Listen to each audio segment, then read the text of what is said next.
예, 오늘 본문이 이제 누가복음 3장인데요. 2장과 3장은 한 장 차이지만 그 시간적인 간격은 약 20년 가까이 됩니다. 자, 2장이 이제 예수님의 어린 시절, 그러니까 12살 때에 있었던 일을 중심으로 해서 이제 마무리 짓고 있잖아요. 그래서 예수님의 공생애가 약 30쯤에 시작됐기 때문에 2장과 3장의 간격은 약 18년에서 한 20년 정도 그렇게 된다고 우리가 볼 수가 있습니다. 자, 이제 본격적으로 예수님의 공생의 사역에 대한 기록이 시작되고 있는데요. 다른 복음서도 마찬가지인데 예수님의 공생애를 시작할 때 누구의 이야기서부터 시작을 할까요? 세례 요한의 이야기서부터 시작을 합니다. 그러니까 세례 요한의 그 역할이 있고요. 그리고 세례 요한에게 예수님께서 세례를 받으시면서 예수님께서 공생애를 시작하셨기 때문에 세례 이야기서부터 시작을 해요. 누가복음 역시 마찬가지입니다. 자, 그 이야기인데요. 자, 1절, 2절을 다시 한번 보도록 하겠습니다. 같이 읽습니다. 디베르 황제가 통치한 지 15해 곧 본디오 빌라도가 유대의 총독으로 헤롯이 갈릴리의 분봉왕으로 그 동생 빌립이 이두레와 드라고니 지방의 분봉왕으로 루사니아가 아빌레네의 분봉왕으로 안나스와 가야바가 대제사장으로 있을 때에 하나님의 말씀이 자, 여기 보면 이제 세례 요한이 사역하던 시작한 때, 그때에 대한 이야기고요. 이것은 곧 동시에 예수님께서 공생의 사역을 시작하신 때라고 볼 수가 있어요. 자, 여기서 밝히고 있는 것처럼 그때가 언제냐면 디베료 황제가 디베료는 누구냐면 정확하게 말하면 티베리우스 황제예요.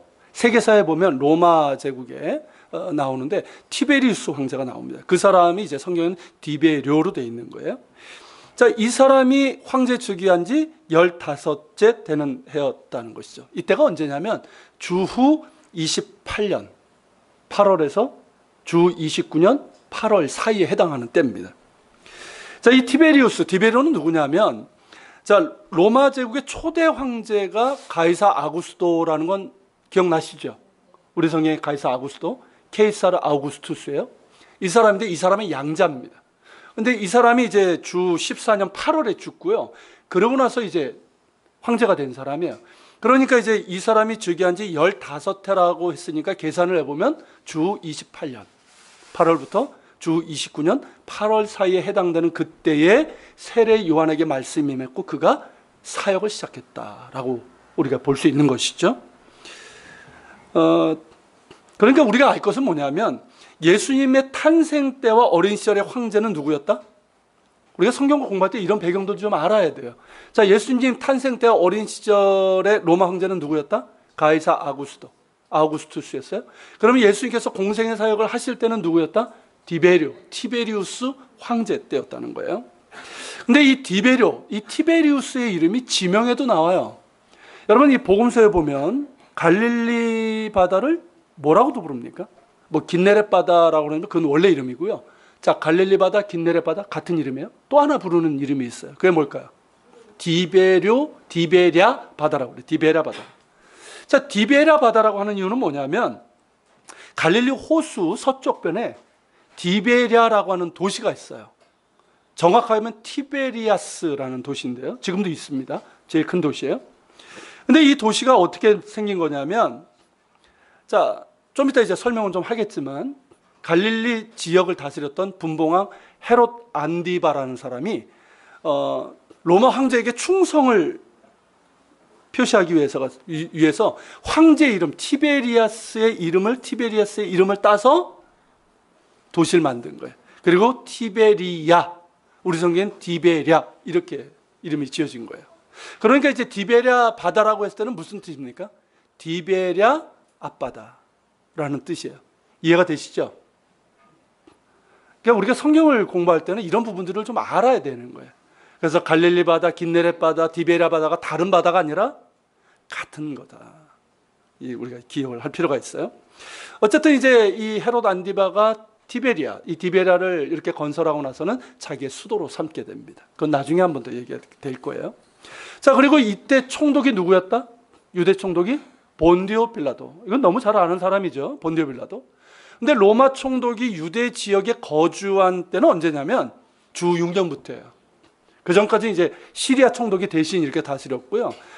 이제 유대 지역의 총독이, 로마 총독이 거주한 건 주 6년부터이고, 총독은 대개 어디 거주했냐면 지중해 연안에 보면 지금도 가면 있는데요, 가이사랴라고 하는 아주 아름다운 도시가 있습니다. 거기 있었어요. 그러다가 나중에 이제 예루살렘에도 총독 관저를 짓고, 그래서 이제 절기 때나 유사시에는 예루살렘에 머물렀죠. 자, 그리고 이제 뭐라고 되어 있습니까? 헤롯이 갈릴리의 분봉왕으로, 그 동생 빌립이 이두레와 드라고니데 지방의 분봉왕으로, 루사냐가 아빌렌의 분봉왕으로 이렇게 있었다고 얘기하고 있는데요. 오늘 처음에 좀 공부를 좀 하셔야 되겠습니다. 그렇죠? 자, 여기 보면 헤롯이 나오는데 이 헤롯은 누굴 얘기하는 걸까요? 우리가 성경 읽어보면요, 예수님 탄생 때도 헤롯이 나오고요, 자, 예수님 공생애 때도 헤롯이 나오고요, 사도행전에도 헤롯이 나오고요, 바울 서신에도 헤롯이 나와요. 그래서 어떤 분들은 헤롯이 무지하게 장수했는지를 알아요. 근데 다 다른 사람이에요. 말씀드린 것처럼 예수님께서 태어나실 때 헤롯은 누굽니까? 헤롯 대왕이에요. 그 사람은 이제 헤롯 대왕이라고 하는 이유는 뭐냐면, 비록 이제 로마의 식민지였죠. 로마 황제가 이제 임명해야 되는 거예요. 왕으로 임명해 줬기 때문에 왕이 되는 거지만, 실제적으로 왕으로서의 권력을 누렸던 사람이에요. 그래서 헤롯 대왕이라고 부르고, 그의 아들들 그리고 그의 손자들도 다 헤롯의 이름을 땄어요. 헤롯의 이름을 땄지만 실제적으로 뭐냐면 왕이 아니라 분봉왕이에요. 분봉왕이 무슨 뜻이냐면 영주를 생각하시면 돼요. 영주는 아시죠? 중세시대 때 영주들. 그러니까 영주인데 그것을 이제 성경은 분봉왕이라고 얘기하고 있는 거예요. 그러니까 우리가 이걸 좀 구분할 필요가 있는 거예요. 헤롯이 이제 헤롯 대왕이죠. 헤롯 대왕이 이제 죽기 전에 자기의 세 아들에게 자신이 다스리던 땅을 이제 분배를 하게 됩니다. 이 지도를 한번 보세요. 잘 보이시나 모르겠어요? 자, 이 아래쪽 이 가운데 있는 그 지역이 이제 유다 사마리아 지역인데, 저 지역은 누구에게 이제 분배를 했냐면 아들 셋에게 나눠줬어요. 헤롯 대왕이 죽을 때 헤롯 아켈라오에게 주게 됩니다. 이게 마태복음에 나오는 이름이에요. 헤롯 아켈라오에게. 그리고 갈릴리 지역 있죠. 저 위에 갈릴리 호수 있고 옆에 갈릴리 지역하고, 그리고 이제 사해 옆에 이렇게 같은 색깔로 되어 있는 베레아라고 써 있는 데가 보이시나요? 안 보여도 없을 수 없고요. 자, 저 지역은 헤롯 안티파스라고 하는데 이 사람에게 나눠줬어요. 그리고 갈릴리 호수 위쪽에 지금의 골란고원인데 그쪽 지역은 헤롯 빌립에게 나누어 주게 됩니다. 그런데 이제 헤롯 아켈레오, 여기 분홍색이라고 해야 되나요? 색깔이 애매한데, 제일 연한색, 그쪽 이제 사마리아 유대 지역을 이제 다스리게 된 이 헤롯 아켈레오는 폭정을 거듭하게 되면서 통치 9년 만에 로마에 의해서 잘려요. 파직을 당합니다. 그러면서 그 지역은 누가 직접 다스리냐면 로마 총독이. 그래서 로마 총독이 직접 관할하는 곳이 돼요. 그러니까 예수님의 공생의 기간 때는 어떻게 되냐면, 여기 유다 사마리아 지역은 누가? 로마 총독이 직접 관할하던 지역이고, 그리고 위쪽에 있는 갈릴리하고 요단 동편 지역은 누구? 헤롯 안디바가 다스리던 지역이에요. 그리고 이제 그 북쪽은 헤롯 빌립이. 헤롯 빌립의 수도가 어디냐면 가이사라 빌립보예요. 그렇게 이제 다스리게 됩니다. 그리고 이제 헤롯 이후에, 헤롯 대왕의 이 세 아들 이후에 또 어떻게 되냐면 헤롯의 손자가 또 왕이 돼서 다스려요. 그 사람이 헤롯 아그리빠예요. 사도행전에 나옵니다. 사도 바울을 박해했던 사람이죠. 그리고 그 아들, 그러니까 헤롯 대왕의 증손자가 또 왕이 돼요. 헤롯 아그리빠 2세예요. 뭐 이런 것까지 알아야 되나 하지만 우리가 성경을 이해하는 데서는 이런 부분들, 역사적인 배경을 좀 이해를 할 필요가 있어요. 그러니까 이들이 이제 예수님의 탄생서부터 사도행전 그리고 사도 바울의 서신서까지 쭉 나오고 있는데, 유대인이 아님에도 4대에 걸쳐서 유대의 왕으로 권력을 유지했던 이들이 바로 헤롯 왕과 헤롯 가문인 것입니다. 그리고 1절에 언급된 이제 아빌렌의 분봉왕이 있던 루시냐는 누구냐면 유대인이 아니고요. 역시 이제 그 다메섹 북쪽, 서북 쪽에 있는 지역인데, 거기도 나중에는 헤롯 가문의 영토로 이제 귀속이 됩니다. 이런 역사적인 얘기하면 좀 힘드시죠? 네. 그래서 공부가 필요합니다. 자, 그런데 2절에 보면 안나스와 가야바가 대제사장으로 있을 때를 언급하고 있어요. 자, 안나스와 가야바 이 두 사람을 대제사장을 불러요. 근데 제가 처음에는 이 부분이 이해가 안 됐어요. 자, 복음서를 읽어보면 대제사장이 대제사장들이라고 불러요. 들. 분명히 대제사장은 몇 명이어야 됩니까? 한 명이잖아요. 근데 대제사장들, 그리고 안나스와 가야바가 이름이 나와요. 그래서 이게 뭐지 했는데, 이것도 이제 역사적인 부분이 있는데요. 안나스와 가야바는 장인 사유 관계예요. 그러니까 안나스가 장인이고 가야바가 그의 사위입니다. 자, 그 당시에는 이제 대제사장을 누가 임명했냐면 로마 총독이 임명했어요. 로마 식민지니까 로마 총독이 임명을 했어요. 그러니까 파직할 수도 있었어요. 안나스가 이제 먼저 대제사장이 되었고요. 근데 뭘 잘못했는지 총독이 그를 해임을 시켜버려요. 그러니까 이제 전직 대제사장이 되는 것이고, 그리고 그의 뒤를 이어서 대제사장이 된 사람이 가야바예요. 그러니까 예수님의 공생애 때 이 안나스와 가야바가 둘 다 나오는데, 가야바는 어떤 사람? 전직 대제사장이고, 안나스는, 가야바는 현직 대제사장인 거예요. 자, 예수님을 체포해서 이 십자가형으로 몰고 간 사람이 누굴까요? 가야바예요. 이 가야바의 납골함이요, 1990년에 발견이 됐어요. 그래서 이스라엘 박물관에 가면 요만한 이제 납골함 있죠? 뼈 이렇게 모아가지고 놓는 그게 있고요. 거기 보면 안나스의 이름이 있어요. 그래서 지금도 요거도 먹고 있죠. 그러고 있는 사람이 있어요. 자, 그렇다면 보세요. 자, 누가는 왜 예수님의 공생의 사역을 이렇게 기록을 하면서 왜 그 당시의 통치자들에 대해서 이렇게 구체적으로 언급하고 있는 이유가 뭘까요? 디베리오 제위 15년째에 그러면서 아주 구체적으로 그 당시 다스렸던 통치자들에 대해서 다 나열하고 있어요. 그 이유가 뭘까요? 팩트예요. 맞아요. 역사성이에요. 그냥 신화나 전설 이야기처럼 예수님 이야기를 하면서 옛날 옛적에 long time ago 이런 식으로 시작하는 것이 아니라 당시의 통치자들을 정확하게 언급하면서 예수 그리스도의 복음이 철저하게 역사적인 사실을 토대로 하고 있다는 것을 강조하고 있는 것입니다. 다시 한번 말씀드리자면 예수 그리스도의 오심도 그렇고 그분의 생애와 십자가의 죽으심과 부활과 그분의 승천, 이 모든 것들은 역사적인 팩트다. 역사적 사실이라는 거예요. 이것을 누가가 우리에게 구체적으로 보여주고 있는 것이에요. 그런데 말입니다. 그 당시에 통치자들의 면모를 보면 참 암울하고 절망적이었어요. 로마 황제 티베리우스는 처음에는 이제 나름대로 괜찮게 통치를 했는데 점차 어떻게 되냐면 공포 정치를 행하게 됩니다. 공포 정치가 뭔지 아시죠? 그냥 탄압하고 뭐 마음에 안 들고 그러면 다 이제 죽이거나 이런 공포 정치를 했어요. 그리고 이제 그 스스로 신이라고 해서 황제 숭배를 이제 강요하기 시작하고, 자, 그러니까 어떻게 됩니까? 유대인들도 많은 고통을 당하게 되고, 황제 숭배는 유대인들이 받아들일 수 있습니까? 받아들일 수 없는 일이에요.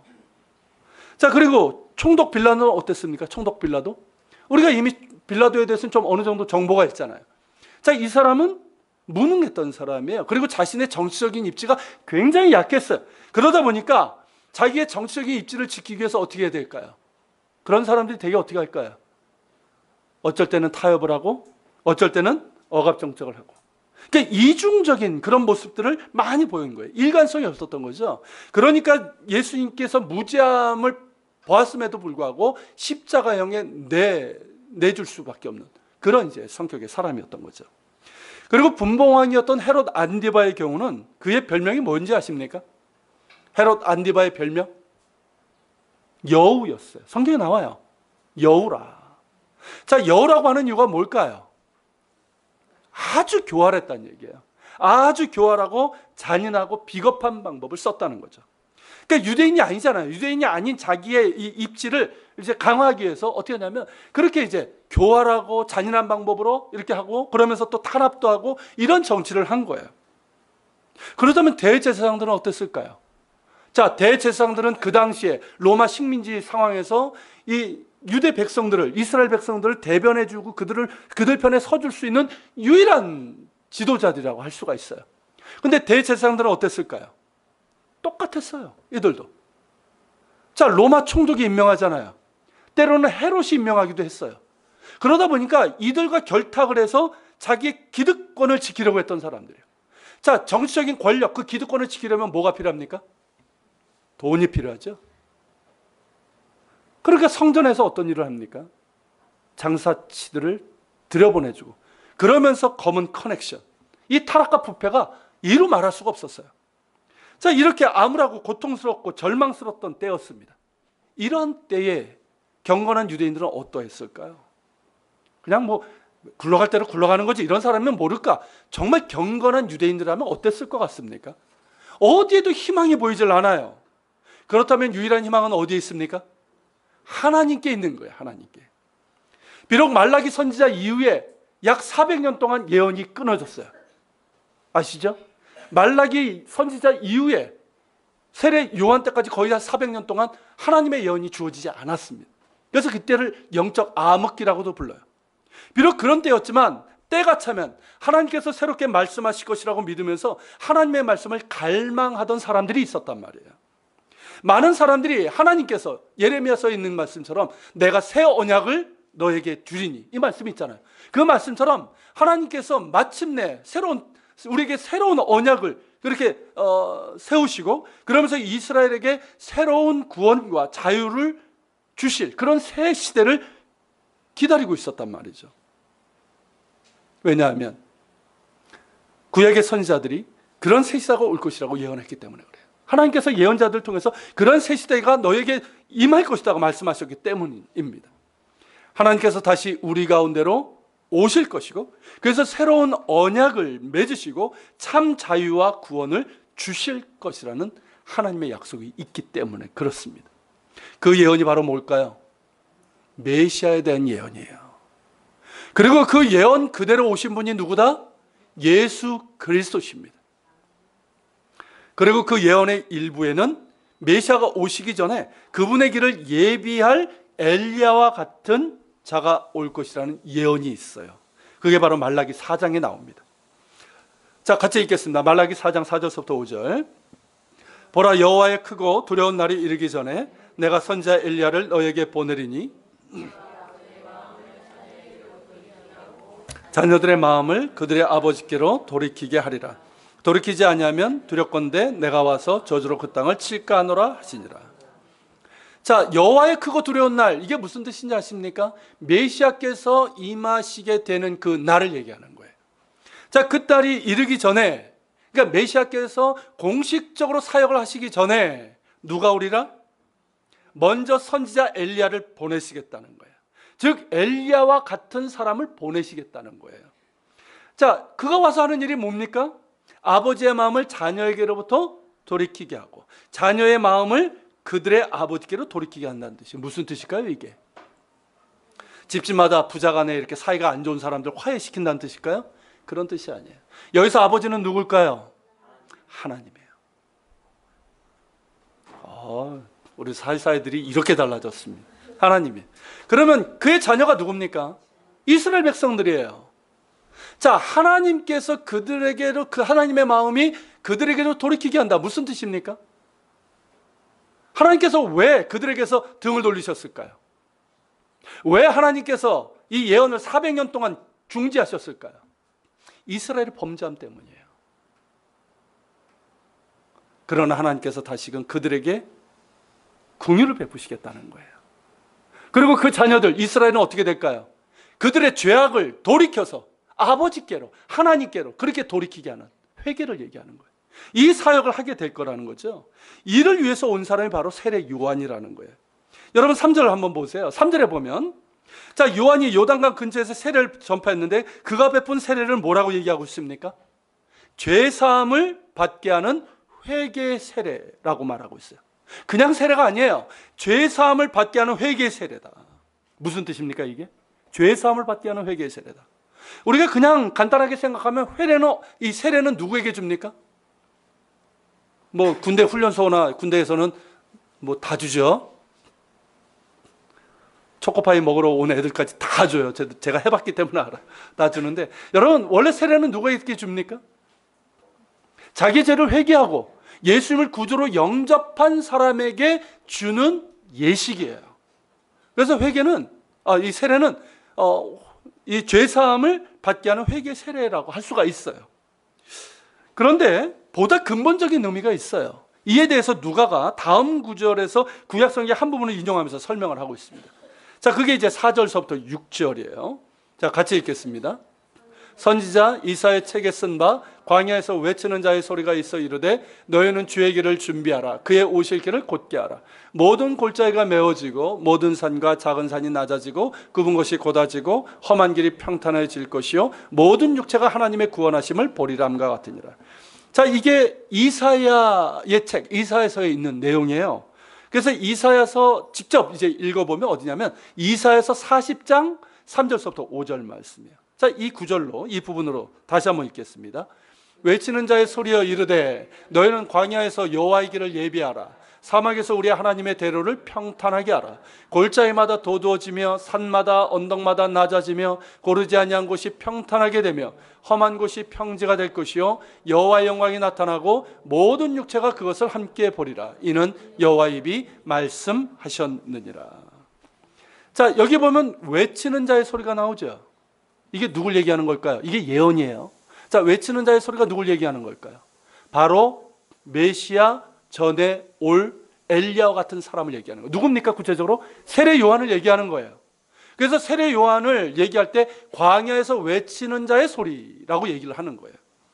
자, 그런데 자, 이 세례 요한, 이 광야에서 외치는 자가 얘기하는 내용을 한번 보세요. 뭘 얘기합니까? 여기 보면 광야가 나오죠. 광야에서 여호와의 길을 예비하라. 사막에서 우리 하나님의 대로를 평탄하게 하라.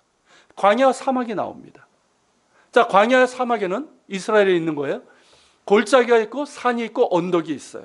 제가 사진 한번 보여드릴게요. 이게 광야예요. 어디 광야일까요? 유대 광야예요. 자, 저렇게 봉우리들이 계속 있고 골짜기들이 있어요. 그리고 이런 골짜기가 있어요. 아주 깊은 골짜기입니다. 아주 깊은 골짜기예요. 아주 깊은 골짜기들. 이런 골짜기들이 많아요. 광야의 특징은 뭐냐면 길이 없어요. 그게 광야의 특징이에요. 길이 없고요. 길을 내기도 어렵고 길을 찾기도 어려워요. 제가 이스라엘 있을 때 이제 집차를 타고 광야 투어를 한번 한 적이 있었는데 보통 사람이 가면 10중 8구 길을 못 찾습니다. 미아가 돼버리고 맙니다. 그러니까 거기는 수십 년 동안 광야 이 투어를 하고 이제 답사를 한 전문가들이 있어요. 그 사람들이 길을 찾아내는 거예요. 우리가 볼 때 길이 아닌데 막 이상한 길을 올라가고 막 이러고 갑니다. 그게 광야예요. 그렇다면 여러분, 이사야는 왜 이 광야를 말하고 있는 걸까요? 하나님께서 말씀하시는 부분이죠. 자, 이 광야, 이런 광야이고 산과 언덕이 있고 낮아진 골짜기가 있는 이 광야를 말하고 있어요. 그 광야에다가 하나님의 길을 예비하라는 거예요. 하나님의 대로를 예비하라는 거예요. 이게 무슨 뜻일까요, 도대체? 여러분, 광야는, 산과 골짜기에 있는 광야는 다른 걸 얘기하는 게 아니에요. 우리의 영적인 상태를 얘기하는 거예요. 우리의 심령의 상태를 말하는 거예요. 여러분, 우리가 어떻다는 겁니까? 우리가 광야와 같다는 거예요. 여러분, 공감하십니까? 우리가 지금 예수 믿는 거 말고요.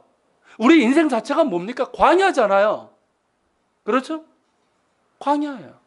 얼마나 척박합니까? 메마르고 희망이 없어요. 그게 광야예요. 위험한 광야예요. 우리 심령도 그렇죠. 얼마나 메마르고 우리가 지금 예수 믿고 있어서 그렇지 우리의 심령이 얼마나 강팍하고 메마르고 척박했습니까?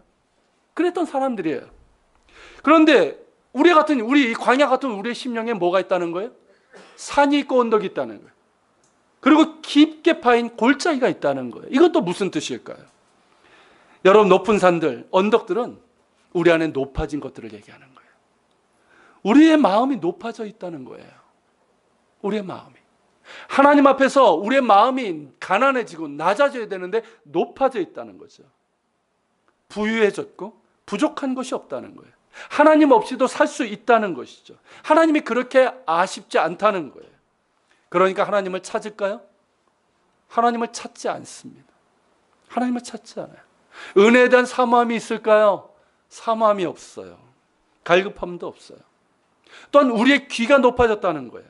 귀만 커졌다는 거죠. 그러니까 말씀을 잘 듣지 않고 들어도 내 구미에 맞는 그런 말씀만 취사 선택하고 말씀에 순종하지 않는다는 거예요. 사람이 높아졌다는 거예요. 주님이 높아져야 되는데 사람이 높아지고, 그리고 주님이 주인 되셔야 되는데 사람이 주인 되었다는 거예요. 이렇게 높아진 산들이 있을 때 주님께서 우리 가운데 임하실 수 있을까요? 안 되는 거예요. 우리가 주님의 길을 막고 있다는 것이죠. 그걸 얘기하고 있는 거예요. 외치는 자의 소리는 뭐냐면, 이처럼 우리 안에 높아진 것들이 낮아져야 된다는 거예요. 하나님 앞에서 높아진 마음들, 교만한 마음들이 다시금 낮아져야 된다는 거예요. 나는 부유하다, 하나님 없이 살 수 있다, 나는 부족함이 없다고 하는 마음들이 낮아져야 된다는 거예요. 그것이 죄사함을 받는 회개입니다. 그 회개를 촉구하고 있는 거예요. 심령이 가난한 자는 복이 있나니 천국이 그들의 것이며, 예수님의 말씀처럼 우리의 심령이 낮아져야지만, 가난해져야지만 우리는 천국을 소유할 수 있습니다. 하나님 나라를 맛볼 수 있어요. 주님께서 우리 가운데 임하실 수 있습니다. 지금도 마찬가지예요. 우리가 신앙생활하고 교회를 다니고 있지만 우리의 마음이 높아질 수 있어요. 교만해질 수 있어요. 귀가 높아질 수 있어요. 그럴 때 주님의 임재를 우리가 기대하기 어렵습니다. 우리가 늘 주님 앞에 낮아질 수 있는, 우리 자신을 낮출 수 있는 우리가 될 수 있기를 바랍니다. 특별히 여러분, 말씀에 대해서 우리가 말씀을 제대로 듣지 않고 순종하지 않는 우리의 높아진 귀, 이 귀가 낮아져야 한다는 것이죠. 오늘날 여러분, 말씀의 홍수 시대라고 하죠. 참 말씀 진짜 많잖아요. 그리고 설교 잘하는 목회자들이 얼마나 많습니까? 근데 실제는 어떠합니까? 말씀의 기근 아닙니까? 말씀의 홍수. 여러분, 홍수 때 가장 귀한 게 뭡니까? 물이잖아요. 마실 물이 없어요. 똑같아요. 그렇게 말씀의 홍수예요. 그렇게 대단한 그 유명한 설교자들이 많음에도 불구하고 말씀의 기근이 있다는 거예요. 우선은 순전한 하나님의 말씀을 전하는 설교자가 그렇게 많지 않아요. 그리고 무엇보다 순종이 없다는 것이죠. 그러니까 순종의 기근이라고 할 수 있는 거예요. 마음이 높아지고 귀가 높아지니까 말씀의 홍수 속에서 오히려 말씀의 기근이 있고 순종의 기근으로 인해서 병들어가고 있다는 것입니다. 그 높아진 마음과 높아진 귀가 낮아져야 하는 거예요. 낮아져야 돼요. 말씀을 전하는 자도 낮아져야 됩니다. 세상 이야기, 번영신화 같은 왜곡된 복음이 아니라 순전한 하나님의 말씀을 전해야 합니다. 그리고 듣는 자도 말씀을 들을 때 하나님의 말씀으로 받아야 되는 거예요. 그냥 목사가 주는 말이 아니라 하나님의 말씀으로 받고, 내가 취사 선택하는 말이 아니라 하나님의 입에서 뚝뚝 떨어지는 말씀으로 받아 먹어야 되는 거예요. 이게 하나님의 말씀 앞에서 가난한 자들의 모습인 거예요. 여러분, 그렇게 말씀을 받으면서 그 말씀을 내 손과 발로 행하는 그런 순종의 삶을 살아가야 된다는 것이죠. 그럴 때 주님께서 임하십니다. 주님께서 임하시는 거예요. 주님의 길이 여러분들의 심령 가운데 열리는 거예요. 낮아질 수 있길 바랍니다. 그리고 주님보다 사람이 높아진 것, 낮아져야 돼요. 여러분, 지금 한국교회 문제가 뭘까요? 주님보다 사람이 높아진 거 아닙니까? 주님의 이름보다 교회 이름이, 목사 이름이 높아진 거예요. 그 자리에서 내려놔야 됩니다. 내려와야 돼요. 목사가 내려와야 되고 장로가 내려와야 됩니다. 더 이상 사람들이 주님의 길을 막는 일을 하지 말아야 됩니다. 그리고 하나님 아닌 다른 것에 마음이 뺏긴 우리의 마음들이 낮아져야 되는 거예요. 그렇지 않습니까? 우리가 교회를 다니고 있지만 하나님 아닌 다른 것에 마음 뺏길 때가 얼마나 많아요. 지금 여러분 자신 한번 돌아보십시오. 이 시간 예배 자리에 있으면서 정말 주님의 임재를 정말 소망하고 있습니까? 정말 주님께만 집중하고 주님의 은혜만 있어야지 내가 살 수 있다는 그런 고백이 여러분 가운데 정말 있습니까? 아니면 여전히 다른 것에 마음이 뺏긴 채로 그러고 있지는 않습니까? 우리의 마음 가운데 높아진 것 또 얼마나 많습니까? 우리가 하나님보다 더 높이는 것들 얼마나 많아요. 대표적인 게 돈이죠. 성공이고 출세이고 번영신앙이고 기복신앙이고 세속적인 가치관들 혹은 자녀들, 하나님처럼 여기거나 하나님보다 더 높이는 것들이 얼마나 많습니까? 그 모든 높아진 것들이 무너져야 되는 거예요. 낮아져야 됩니다. 높아진 것들이 낮아져야 돼요. 다 내려놔야 됩니다. 그러면서 하나님의 은혜를 구해야 되는 거예요. 우리에게 필요한 것은 하나님의 은혜입니다. 그 은혜를 사모하면서 우리를 불쌍히 여겨달라고 은혜를 간구해야 돼. 그럴 때 여러분 우리가 삽니다. 하나님께서 임재하시는 거예요. 하나님의 대로가, 은혜의 대로가 여러분들의 삶 가운데 임하고 한국교회도 임할 줄로 믿습니다. 또한 광야에는 무너진 것들, 이 깊게 패인 골짜기들이 있어요. 사진에서 보시는 것처럼. 이건 역시 뭘까요? 뭘 얘기하는 걸까요? 우리의 영적인 상태를 얘기하는 거예요. 사실 여러분 높아진 거는 뭘까요? 높아진 거는 어떻게 보면 교회 생활 오래 하신 분들에게 이게 많을 수도 있고 뭐 초신자들에게 있겠고요. 특별히 무너진 것들은 뭘까요? 무너진 것들은 이것도 뭐 비슷하겠지만 특별히 교회 생활 오래 하신 분들에게 많이 나타나는 모습이라고 생각이 듭니다. 자, 우리 가운데 낮아지고 무너진 것들이 뭘까요? 저는 그것을 하나님을 향한 순수한 믿음이라고 생각을 합니다. 순수한 믿음이에요. 그 믿음이 낮아져 있다는 거예요. 자, 우리가 처음 은혜 받았을 때 어땠습니까? 여러분들 은혜 처음 받았을 때 어땠어요? 아니, 어떤 특별한 은혜를 받았을 때 어땠습니까? 정말 순수한 믿음이 있지 않았습니까? 정말 주님의 은혜로 감사하고 뭐 주님이면 되잖아요. 정말 주님을 위해서 내 모든 것을 바칠 수 있는, 우리가 정말 첫사랑이라고 할 수 있는 그런 열정과 헌신이 있지 않았습니까? 그 믿음과 열정과 헌신이 낮아졌다는 거예요. 무너졌다는 거예요. 특별히 오늘 한국교회가 어땠습니까?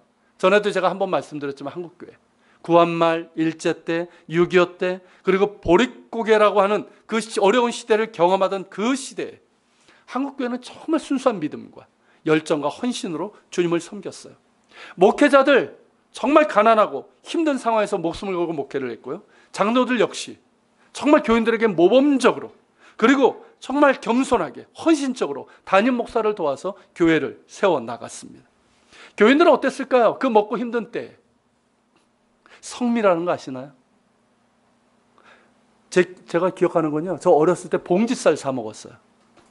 지금처럼 뭐 20kg 이런 거 없어요. 봉지쌀에 이렇게 뭐예요? 색깔 이런 거, 그 봉지쌀 사 먹었어요. 근데 그 어렵고 힘든 때에 교인들이 성미라고 해서 교회에다가 갖다 놨어요.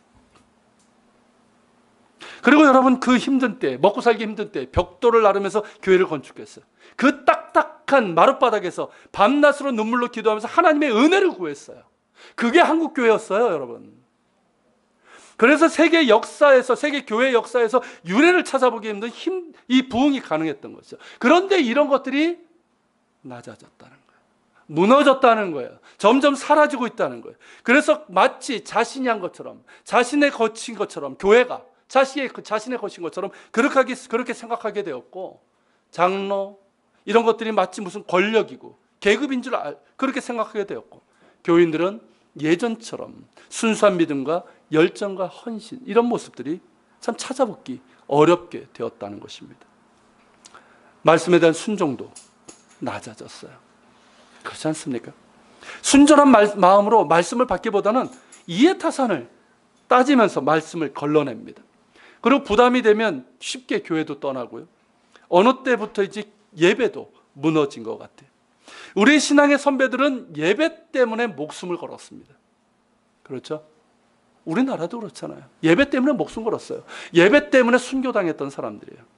그런데 우리는 어느 때부터인가 예배가 하나의 종교적인 행위가 되고 무감각하고 지루한, 초신자들은 이해가 되지만 참 지루하고 무감각한 종교의식이 되고 만 것 같습니다.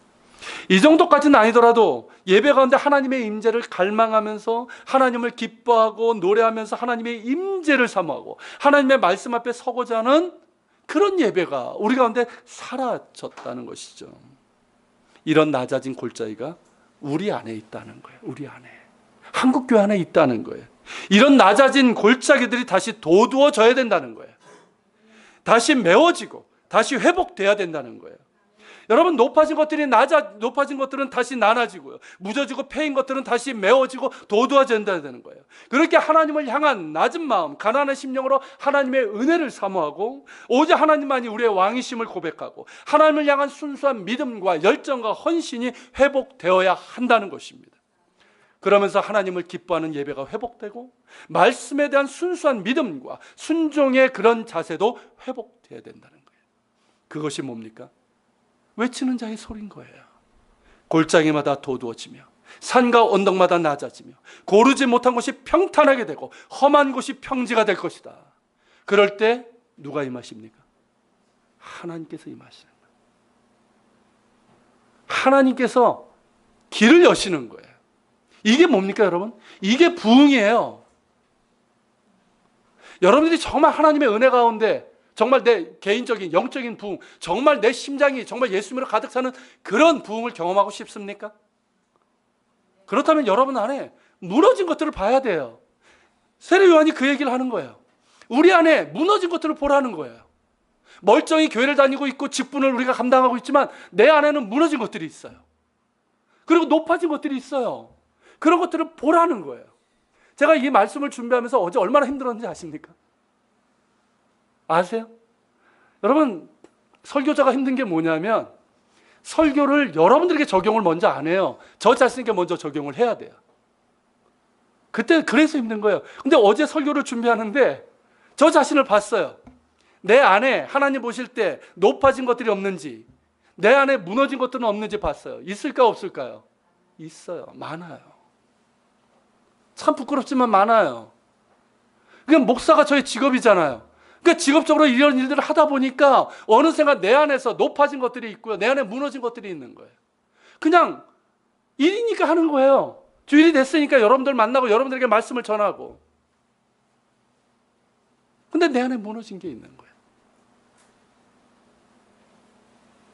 얼마나 주님 앞에 죄스럽고 제가 부끄러웠는지 모르겠어요. 그래서 회개 기도를 드렸습니다. 죄사함을 얻게 하는 회개를 제가 주님 앞에 드렸어요. 여러분 마찬가지입니다. 저는 여러분들의 개인적인 영적인 상태를 다 모릅니다. 그러나 분명한 우리 가운데 하나님보다 높아진 것들이 있어요. 하나님보다 더 높이는 것들이 있어요. 그리고 우리 가운데 하나님 보실 때 무너진 것들이 있어요. 그 무너진 것들 성령께서 볼 수 있도록 은혜 주시기를 축원합니다. 그리고 다시 돋워야 돼요. 무너진 것들은 다시 돋워야 돼요. 말씀하고 있잖아요. 돋워라. 만약에 내 안에 예배가 무너져 있다면 예배자가 되기 위해서 노력하셔야 돼요. 정말 예배가 내가 무감각하고 올 때마다 지루한 견디는 예배라고 한다면 예배 가운데 하나님의 임재를 갈망하세요. 하나님, 내가 이 예배를 통해서 하나님을 만나길 원합니다. 하나님의 음성을 듣길 원합니다. 하나님, 내가 회복되길 원합니다. 사모하는 자에게 주시겠다고 말씀하셨잖아요. 우리 사회사 친구들도 마찬가지예요. 그 힘들어가지고 맨날 시계 보지 말고 하나님의 은혜를 정말 갈망하고 내가 하나님을 알고 싶어요. 내가 주님을 만나고 싶어요. 정말 믿음의 사람이 되고 싶어요. 그 갈망을 가지고 한번 예배 드려보라는 거예요. 그리고 여러분 가운데 믿음의 그런 부분들이 낮아져 있다면, 순종의 그런 모습들이 무너져 있다면 하나님을 향한 순수한 믿음을 다시 한번 사모하십시오. 순종하고 좀 노력하세요. 그리고 하나님보다 내가 더 높이는 것이 있어요. 그게 돈일 수도 있고 성공일 수도 있고 자녀일 수도 있고 그 어떤 것일도 있어요. 내려놓으십시오. 내려놔야지 주님께서 여러분 가운데 임재하십니다. 하나님께서 여러분들에게 길을 여실 거예요. 그럴 때 여러분들은 이전에 경험하지 못했던 놀라운 하나님의 그 풍요와 하나님 나라를 맛보게 될 것입니다. 세상의 어떤 것으로 비교할 수 없는 놀라운 은혜와 축복을 누리게 될 것이에요. 그런 여러분 될 수 있길 바랍니다. 여러분, 우리 교회 사명 중에 하나가 이스라엘 회복이죠. 이스라엘 회복을 위해서 여러분 우리가 기도하고 있는데 기도할 때 마찬가지예요. 여러분, 이게 세례 요한이 얘기할 때 유대인들이 들었잖아요. 지금도 똑같아요. 지금도 유대인들의 모습을 보면 유대인들의 마음이 어떨까요? 광야예요. 그들은 높아진 것들이 있고 무너진 것들이 있어요. 자, 그들 가운데 높아진 게 뭔지 아십니까? 대표적인 게 뭐냐면 랍비예요. 유대교 랍비들이에요. 여러분, 유대인들은 성경을 어렸을 때부터 읽는다고 말씀드렸죠. 말 배울 때부터 성경을 읽어요. 근데 문제는 뭐냐면 그러면서 랍비들의 성경 해석을 더 중요하게 여겨요. 그게 미드라시고 탈무드예요. 그러니까 성경을 그들이 중요하게 했지만 성경보다 더 높이는 게 뭐냐면 랍비들의 성경 해석이에요. 근데 랍비들의 성경 해석 다 옳을까요? 아니에요. 그 가운데는 예수님에 대한 안티크라이스트적인 그런 반기독교적인 그런 해석들이 난무해요. 그러다 보니까 그것들이 그들의 눈을 가리고 있어요. 높은 것이 되어서 그들을 막고 있는 거예요. 그것들이 무너져야 됩니다. 이를 위해서 기도해야 돼요. 그리고 여러분, 그들이 가운데 낮아진 건 뭘까요?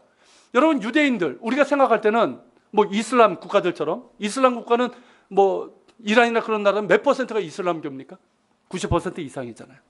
그러면 이스라엘은 유대인들 가운데 몇 퍼센트나 유대교를 믿고 있을까요? 30%에서 40% 사이예요. 그 정도만 안식일 날 예배를 드리고 있는 사람들이에요. 그렇다면 나머지 30, 40%는 뭐냐면 관습적인 유대인들이에요. 그러니까 하나의 관습이에요. 관습. 무슨 얘기인지 아시겠죠? 유월절 그냥 지키고 뭐 이런 절. 그리고 나머지 30, 40%는 뭐냐면 세큘러, 세속적인 유대인들이에요. 안식일 안 지켜요. 뭐 하나도 안 지켜요. 이런 사람들. 근데 여러분 제가 이스라엘 있을 때 기가 막힌 모습을 본 적이 있어요.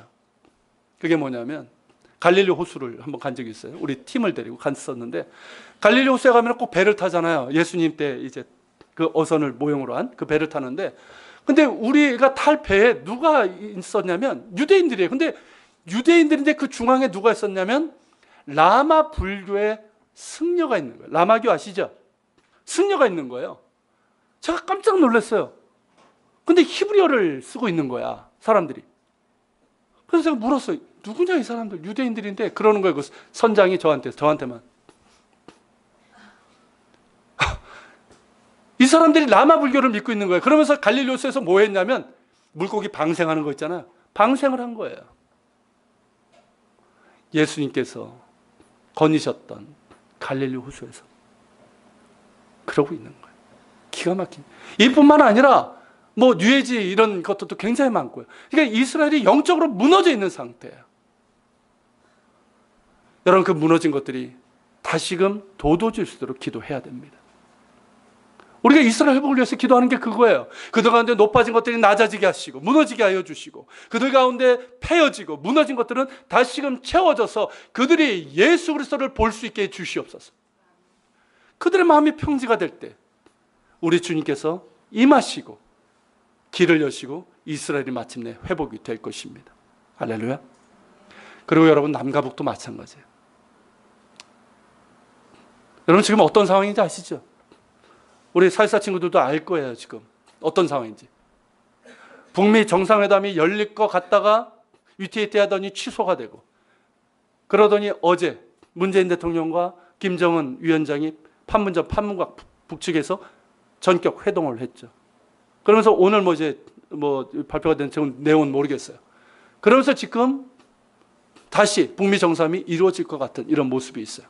이루어져야 되겠죠. 근데 여러분 우리가 꼭 기억해야 될 건 뭐냐면 남과 북의 관계는 어떻습니까? 이거예요. 너무 깊은 골짜기가 우리 가운데 있어요. 그리고 높아진 것들이 너무 많아요. 그렇기 때문에 여러분 길을 내기가 쉽지 않은 거예요. 이해가 되십니까? 무슨 얘기인지? 그렇기 때문에 우리가 남과 북을 위해서 기도할 때도 이 말씀하고 기도해야 되는 거예요. 우리 가운데 남과 북 사이에 높아진 것들이 무너지게 하여 주시고 깊게 패인 것들은 다시 돋아져서 평지가 되게 하여 주옵소서. 주님께서 길을 내셔야 돼요. 그래서 북한의 복음화의 길을 여시고 통의 길을 여실 수 있도록 우리가 기도해야 될 줄로 믿습니다. 우리 말씀을 기억하면서 같이 기도합시다. 오늘 말씀 기억하면서 같이 기도하겠습니다. 기도할 때 먼저 우리 자신을 위해서 기도합시다. 주님, 여러분 자신을 한번 보십시오. 뭐 옆 사람 볼 것도 없고요. 내 자신을 보면 돼요. 내 안에 하나님 보실 때 높아진 것이 있습니다. 하나님보다 더 중요하게 여기는 것이 내 안에 있다는 얘기예요. 그리고 하나님 보실 때 내 안에 무너진 것들이 있어요. 예배가 무너져 있고 믿음, 순종, 많은 것들이 무너져 있습니다. 그것을 가지고 기도합시다. 하나님께서는 그 정직하게 그런 모습들을 구하면서 긍휼을 구하는 자를 결코 꾸짖지 않으냐 하십니다. 긍휼히 여기시고 은혜를 베푸십니다. 기도합시다. 하나님, 내 안에 높아진 것들이 낮아지게 하시고 내 안에 주님 무너진 것들이 다시 돋아져서 주의 길이 예비되는 내가 되게 하여 주시옵소서. 그리고 한국교회가 될 수 있도록 도와주시옵소서. 이를 위해서 우리 같이 기도하며 주님 앞에 나갑니다. 같이 기도하겠습니다. 살아계신 주님, 이 시간